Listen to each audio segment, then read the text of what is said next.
Our sponsors, ASCAME, of course you are running heading up the trade commission of this. So obviously this is a point which is extremely interesting, but you also have that local connection again, back to Piraeus, back to the Attica, back to the Greek, what the reality on the ground is. So hopefully with both of you, we can see the link between the broader points, what needs to change, and what's down on the ground.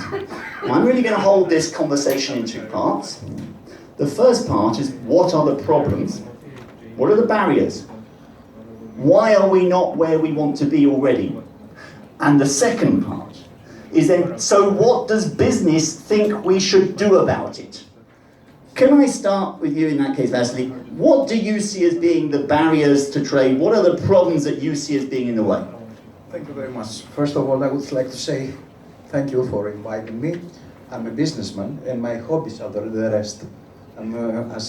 My hobby is to be president of the Piraeus Chamber of Commerce and to be involved in all the other associations and organizations. So I make my living out of business, out of trade, and I'm very grateful of that. I would like to start this conversation and to pose a question, actually, to pose a question like from the different tables. In Europe, for the SMEs, for businesses, for the small and medium-sized enterprises, we say, think small first. Are we ready to say, think med first? And also, I heard that there is a concern about globalization, internationalization.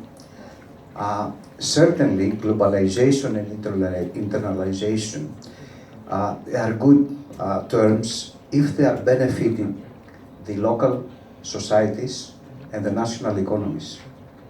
Otherwise, sometimes they are not so good. I wouldn't say they are dangerous, but they are not so good.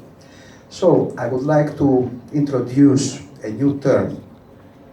What about Mediterraneization? Is something to be considered? Is something that we have to think about it?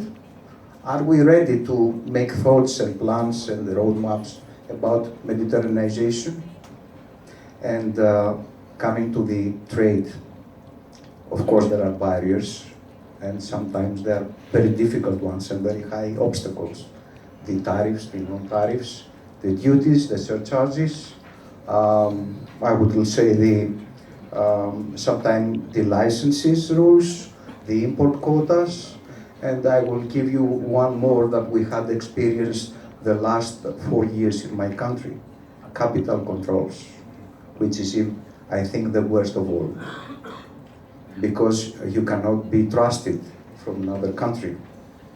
Even if you are a good businessman and you are able to pay in time your supplier, they're not afraid of you or your company, they're afraid of your country and the reliability.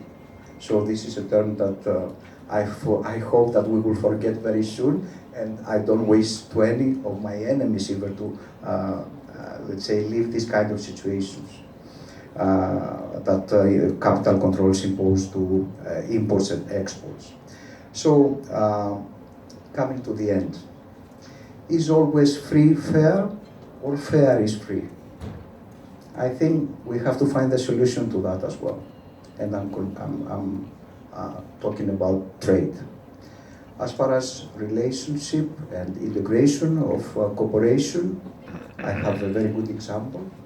The widening of Suez Canal, has given an added value to Piraeus port, because the giants of the sea are able now to come to Piraeus, and we have a logistic network much bigger than before. So you can see that everything is part of a chain.